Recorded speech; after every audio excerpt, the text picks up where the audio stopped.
दैनिक Chhattisgarh channel देखना शुरू कर चुके हैं आप और छत्तीसगढ़ प्रदेश की आज की तमाम सभी महत्वपूर्ण बड़ी खबरों की शुरुआत जय जोहार और नमस्कार के साथ। छत्तीसगढ़ में अब पारा 42 डिग्री के पार हो चुका है, लेकिन मौसम का मिजाज एक बार फिर से बदल सकता है, जहां बारिश को लेकर के मौसम विज्ञान विभाग ने अलर्ट जारी कर दिया है। दरअसल प्रदेश में पश्चिमी हवाओं के प्रभाव की वजह से गर्मी लगातार वृद्धि होती जा रही है। गुरुवार को प्रदेश भर में 42.4 डिग्री सेल्सियस तापमान के साथ डोंगरगढ़ सर्वाधिक गर्म रहा, तो वहीं रायपुर का अधिकतम तापमान 41 डिग्री और न्यूनतम तापमान 26.9 डिग्री सेल्सियस रिकॉर्ड किया गया। रायपुर सहित प्रदेश भर में मौसम शुष्क रहा। दोपहर की चिलचिलाती धूप के साथ गर्म हवा के थपेड़े की वजह से लोग हलाकान परेशान रहे। गुरुवार को रायपुर का अधिकतम व न्यूनतम तापमान सामान्य से 3 डिग्री सेल्सियस ज्यादा रहा, जबकि पेंड्रा रोड और अंबिकापुर में भी अधिकतम तापमान सामान्य से 4 डिग्री तक ज्यादा है। वहीं अगर बात करें प्रदेश में मौसम का रुख ऐसा ही रहने की संभावना फिलहाल अभी तक है, लेकिन अधिकतम तापमान में विशेष बदलाव नहीं होगा। इसी के साथ ही अगर बात करें तो यहाँ पर एक द्रोणिका निर्मित हो रहा है, जिसकी वजह से शनिवार को प्रदेश में बारिश होने की संभावना जताई जा रही है। बिलाईगढ़ में 10 गात्र में भोजन करने के बाद तकरीबन 91 से अधिक लोग फूड पॉइजनिंग के शिकार हो गए, जिनमें 2 बच्चियां बलौदाबाजार रेफर की गई हैं। सारंगढ़ बिलाईगढ़ जिले के बिलाईगढ़ में 10 गात्र कार्यक्रम से भोजन करने के बाद फूड पॉइजनिंग का मामला सामने आ रहा है। 91 से भी अधिक लोगों को धनसिर और बिलाईगढ़ के दोनों स्वास्थ्य केंद्रों में भर्ती कराया गया है, जहाँ 2 बच्चियों के हालात बेहद गंभीर है। बलौदाबाजार इनको रेफर कर दिया गया है। ग्राम रानीगढ़ और छुइया में बुधवार की रात को एक 10 कार्यक्रम था, जहां ग्रामीणों और पीड़ितों से मिली जानकारी के मुताबिक गांव के एक ही परिवार में भोज कार्यक्रम रखा गया था, जहां लगभग 500 से अधिक लोगों ने अपना खाना खाया। भोजन में दाल भात सहित रोटियां और मिठाइयां बांटी गई, जिसकी वजह से यहां पर किसी को उल्टियां हुई तो किसी के पेट के दर्द की शिकायत हुई और दस्त भी हुआ। और देखते ही देखते तकरीबन 91 से अधिक लोगों को स्वास्थ्य केंद्रों में भर्ती करा दिया गया है।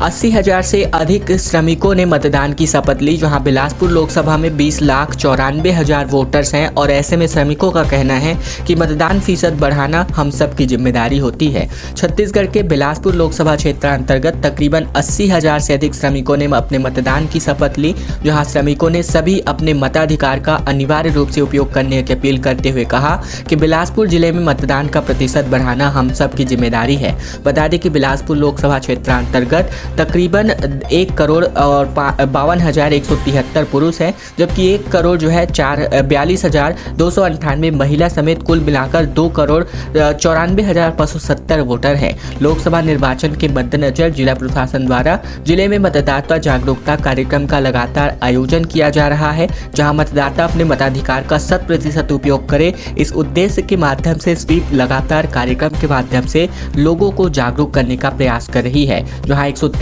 ग्राम पंचायतों में स्वीप कार्यक्रम आयोजित किया गया, जिसमें कोटा जनपद पंचायत के 103 ग्राम पंचायतों में भी स्वीप कार्यक्रम आयोजित हुआ, जिसमें 22,000 से ज्यादा मनरेगा में कार्य करने वाले श्रमिकों समेत जिले के तकरीबन 80,000 श्रमिकों ने मतदान की शपथ ली। छत्तीसगढ़ में लोकसभा चुनाव में कांग्रेस का महिलाओं पर दाव देखने को मिल रहा है, जिसकी वजह से कांग्रेस अब नारी न्याय योजना के फॉर्म भरवा रही है। दरअसल रायपुर में खबर है, जहां लोकसभा चुनाव 2024 को लेकर दिग्गज पार्टियों ने अपनी तैयारियां शुरू कर दी हैं। प्रदेश प्रत्याशियों के साथ साथ स्टार प्रचारक उनके संसदीय क्षेत्र पहुंच रहे हैं और इसी कड़ी में लोकसभा चुनाव से पहले कांग्रेस ने बुधवार के दिन लास्ट कार्ड चलते हुए एक दांव खेल दिया है, जहां कांग्रेस ने महिलाओं के लिए नारी न्याय गारंटी योजना के फॉर्म्स को लॉन्च कर दिया है, जिसमें गरीब परिवार की महिला सदस्य को सालाना 1 लाख रुपए की वित्तीय सहायता राशि दी जाएगी, जिसकी मुहिम की शुरुआत छत्तीसगढ़ कांग्रेस ने भी कर दी है। इसका फॉर्म भरने के लिए महिलाओं की भीड़ उमड़ पड़ी है। कांग्रेस जनता से वादा कर रही है कि उनकी सरकार केंद्र में बनने पर महिलाओं को सालाना 1 लाख रुपए सीधे उनके बैंक खातों में ट्रांसफर कर दिया जाएगा। कांग्रेस ने महतारी वंदन योजना के समान ही नारी न्याय योजना के तहत BPL महिलाओं को 1 लाख रुपए सालाना देने की गारंटी दी है, जिसके लिए कांग्रेस ने महिलाओं से फॉर्म भरवाना शुरू कर दिया है और जिसके लिए महिलाओं की काफी लंबी कतारें भी लग रही हैं।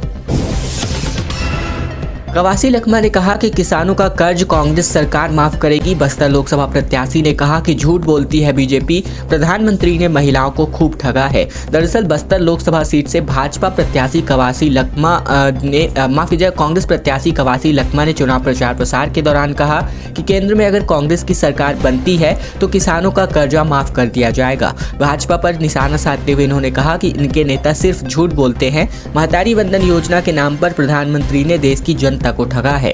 दरअसल कवासी लखमा जो है दरभा ब्लॉक के नेगानार में पार्टी कार्यालय शुरू करने पहुंचे थे, जहां चिंगपाल में बैठक को संबोधित करते हुए इन्होंने कहा कि कांग्रेस 5 न्याय 25 गारंटियों को लागू करेगी। भाजपा ने मोदी की गारंटी के नाम पर महिलाओं के साथ केवल ठगी की है। विधानसभा चुनाव के समय वोट लेने सभी महिलाओं से फॉर्म भरवाए गए थे, लेकिन अब मुकर गई है। कांग्रेस की इस मांग पर इस योजना के लाभार्थियों की सूची सार्वजनिक नहीं की जा रही है। महिलाओं को 4 माह का 4000 भी नहीं दिया गया है।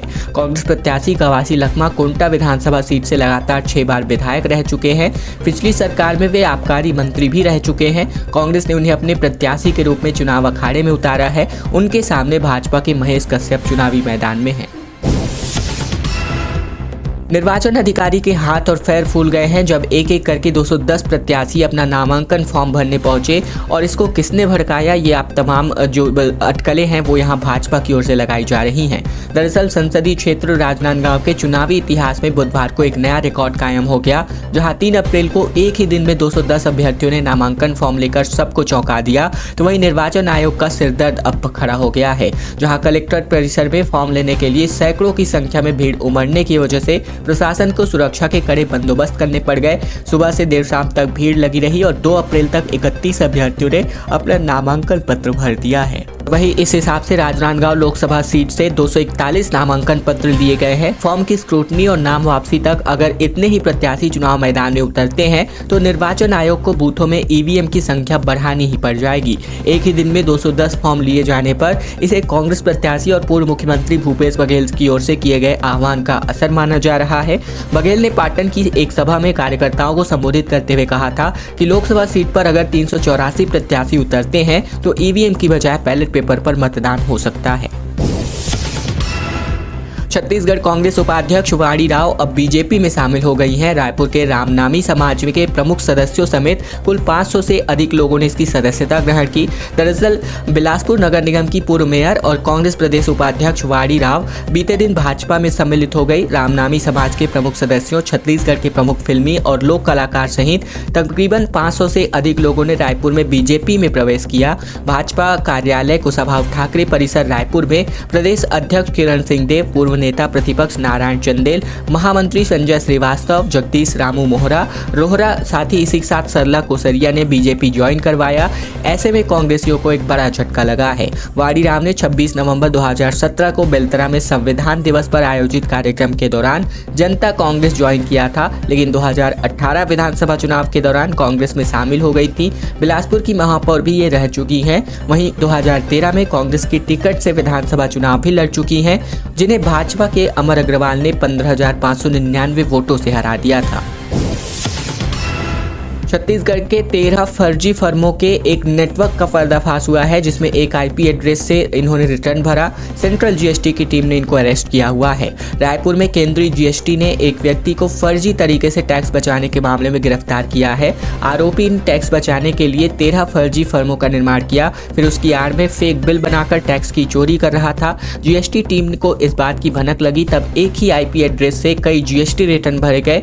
आरोपी हेमंत ने फरवरी 2024 तक 62 करोड़ 73 लाख रुपए के फर्जी इनपुट टैक्स क्रेडिट लिया और इसके अलावा उसने जो है आगे अन्य टैक्सेस पेयर को तकरीबन 51 करोड़ 42 लाख फर्जी input tax credit pass on किए।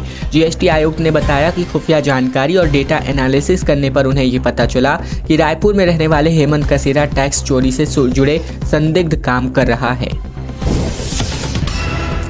छत्तीसगढ़ में शराब घोटाला मामले में अनवर ढेबर एक बार फिर से गिरफ्तार, जहां 8 महीने पहले ही इनको जमानत मिली थी। भतीजे के साथ रायपुर महापौर यहां मिलने पहुंचे हुए हैं। छत्तीसगढ़ में शराब घोटाला मामले में जमानत पर चल रहे कारोबारी अनवर ढेबर को एसीबी ने एक बार फिर गिरफ्तार कर लिया है। उनको तकरीबन 8 महीने पहले जमानत मिली थी। वहीं सुबह ही गिरफ्तार किए गए कारोबारी अरविंद सिंह को कोर्ट ने 8 अप्रैल तक रिमांड में सौंप दिया है। वहीं बात करें, दरअसल 2161 करोड़ के शराब स्कैम मामले में प्रवर्तन निदेशालय के प्रतिवेदन पर एसीबी ने 70 लोगों के खिलाफ एफआईआर दर्ज कर ली है। इनमें अनवर ढेबर, अरविंद सिंह का नाम भी सम्मिलित है। इसको लेकर ईडी ने पिछले साल 6 मई को अनवर ढेबर को गिरफ्तार किया था। अनवर ढेबर की गिरफ्तारी के बाद रायपुर के महापौर और उनके भाई एजाज ढेबर उनसे मिलने पहुंचे। वे तकरीबन 8:30 बजे से अपने भतीजे शोएब ढेबर के साथ ईओडब्ल्यू ऑफिस पहुंचे और तकरीबन आधे घंटे तक रहे। इसके बाद अपनी कार में बैठकर रवाना हो गए। सीएम ने कहा कि ना नौ मन तेल होगा और ना राधा नाचेगी। दरअसल बैलेट पेपर से चुनाव के फॉर्मूले पर साय ने ये पलटवार करते हुए ये कहावत कही। बिलासपुर में मुख्यमंत्री विष्णुदेव साय ने पूर्व मुख्यमंत्री भूपेश बघेल के बैलेट पेपर से चुनाव कराने के फॉर्मूले पर पलटवार किया, जहां उन्होंने कहा कि ना नौ मन तेल होगा और ना राधा नाचेगी। उनके इस पक्ष में रिजल्ट आता है तो ईवीएम पे दोष नजर नहीं आता है।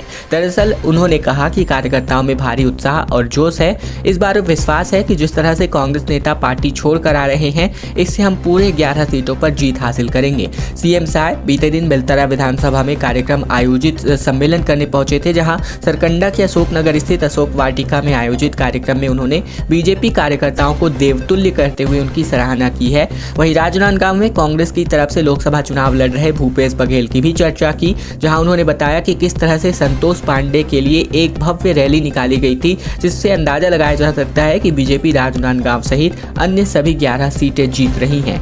मुख्यमंत्री सीएम अरुण साहब ने विष्णुदेव साय ने बात कही। महंत के बाद अब देवेंद्र की लाठी चलने वाली है। संविधान बदलने की बात आई तो लाठी मारेंगे, ये बयान जारी किया देवेंद्र यादव ने। दरअसल छत्तीसगढ़ के नेता प्रतिपक्ष डॉक्टर चरणदास महंत के पीएम नरेंद्र मोदी पर दिए गए बयान के बाद विवाद थमने का नाम नहीं ले रहा है और अब कांग्रेस प्रत्याशी देवेंद्र यादव ने इसमें एंट्री कर ली है। उन्होंने कहा कि संविधान बदलने की बात आएगी तो लाठी मारेंगे ही, लड़ेंगे ही। दूसरी ओर महंत के बयान पर भाजपा कार्यकर्ताओं ने जांजगीर चांपा के सारा गांव स्थित उनके निवास का घेराव कर दिया। बैरिकेडिंग और पुलिस सुरक्षा तो तोड़कर कार्यकर्ता बंगले में घुसने लगे और इस दौरान पुलिस ने उनके साथ जमकर धक्का मुक्की भी कर दी। वहीं एक दिन पहले रायपुर में महंत के बंगले के बाहर हुए प्रदर्शन को लेकर कांग्रेस ने निर्वाचन आयोग में गृह मंत्री के खिलाफ इसकी शिकायत की। बिलासपुर में देवेंद्र यादव ने मीडिया से बातचीत करते हुए कहा कि हम तो यदुवंशी है, लड़ेंगे और युद्ध करेंगे। अगर संविधान की बात है तो लड़ेंगे। उन्होंने कहा कि अगर संविधान को बदलने की बात आई तो लड़ेंगे और लाठी मारेंगे। मीडिया ने महंत के बयान को लेकर उनसे सवाल पूछा था, जिस पर इन्होंने यह बयान जारी किया। डबल मर्डर का आरोपी हॉस्पिटल से फरार हो गया, जिसका सीसीटीवी फुटेज सोशल मीडिया पर खूब वायरल हो रहा है। राजधानी रायपुर में एक डबल मर्डर का आरोपी अस्पताल से फरार हो गया। आरोपी इलाज के लिए जिला अस्पताल पंडरी में भर्ती किया गया था। गुरुवार सुबह आरोपी मौका मिलते ही वहां से भाग निकला। इस घटना का सीसीटीवी फुटेज भी सामने आ रहा है। वीडियो में आरोपी सड़क में तेजी से भागता हुआ दिखाई दे सकता है। हालांकि इसके बाद एक युवक ने मुस्तैदी दिखाते हुए 500 मीटर बाद ही उसे दबोच लिया। जब जेल के अफसरों ने उससे भागने की वजह पूछी तो उसने कहा कि उसे घर की याद आ रही थी, इसलिए वह भाग खड़ा हुआ। पुलिस ने आरोपी को एक बार फिर से जेल में दाखिल कर दिया है। जेल सूत्रों से मिली जानकारी के मुताबिक आरोपी महेश वर्मा को जेल में किसी रॉड से कोहनी में चोट लग गई थी, जिसके बाद उसने कोहनी में दर्द की शिकायत की थी, जहां उसके बाद उसको हॉस्पिटल भर्ती कराया गया था। खबर केसीजी जिले से, जहां पर 2% एक्स्ट्रा के चक्कर में छत्तीसगढ़ पीएचई का एसडीओ गिरफ्तार कर लिया गया है। 12% की मांग कर रहा था, जबकि ठेकेदार 10% कमीशन दे रहा था। छत्तीसगढ़ के खैरागढ़ छुईखदान गंडई जिले में बीते दिन एसीबी की टीम ने एक पीएचई विभाग के एसडीओ को 1.5 लाख रुपए रिश्वत लेते गिरफ्तार किया है। आरोप है कि बिल पास कराने के लिए एसडीओ ने ठेकेदार से रुपयों की डिमांड की थी, जिसको लेकर वह काफी लंबे समय से प्रताड़ित कर रहा था। एसीबी की ओर से बताया गया कि मध्य प्रदेश के जबलपुर के ठेकेदार प्रवीण कुमार तिवारी ने इसकी शिकायत की थी।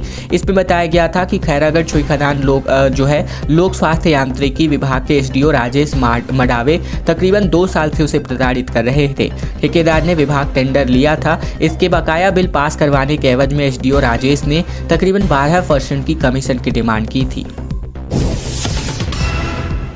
से कवासी लखमा सुर्खियों में आते नजर आ रहे हैं। कोई पैसा या शराब दे तो घर में रखना और 4 जून को सड़क पर पीकर नाचना, ये तमाम बातें इन्होंने पब्लिक के सामने कही। दरअसल बस्तर लोकसभा के कांग्रेस प्रत्याशी विधायक कवासी लखमा का एक बार फिर से विवादित बयान सामने आ रहा है।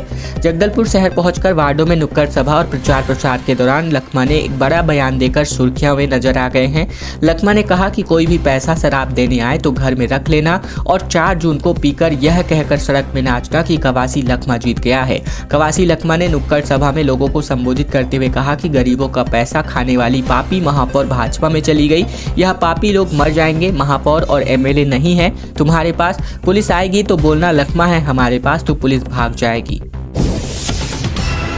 ट्रेनों की लगातार चाल बिगड़ती नजर आ रही है। 6 से 7 घंटे तक ट्रेनों की जो स्पीड है वो यहाँ पर लेट चल रही हैं। गर्मी शुरू होते ही यात्री ट्रेनों की रफ्तार कम होने लगी है। साथ ही अब स्कूलों की छुट्टी होने वाली है। कई स्कूलों में छुट्टियां हो चुकी हैं और ऐसे में कई पालक अब अपने गांव जाने लगे हैं, जिसके चलते ट्रेनों में काफ़ी लंबी वेटिंग्स बढ़ गई हैं। वहीं घंटों विलंब के कारण चलने वाले जो ट्रेन है इनके साथ ही बच्चों और महिलाओं बुजुर्गों को भी काफ़ी दिक्कतों का सामना करना पड़ रहा है। विगत लंबे समय से साउथ बिहार एक्सप्रेस को विस्तार को लेकर के लगातार मांग की जा रही थी, जिससे विगत 2 माह पहले ही रेलवे विभाग द्वारा इस ट्रेन को आरा तक विस्तार किया गया है, जिससे यह ट्रेन पहले दुर्ग से लेकर राजेंद्र नगर तक चलती थी, लेकिन अब विस्तार होने के बाद ये आरा तक जा रही है। वहीं अगर बात करें तो लगातार लोगों में आक्रोश अब ट्रेनों की लेट लतीफी को देखने को मिल रहा है। वहीं लगातार ट्रेनों की वजह से परिचालन के कारण इन दिनों सफर करने वाले यात्री काफी समस्याओं का सामना करना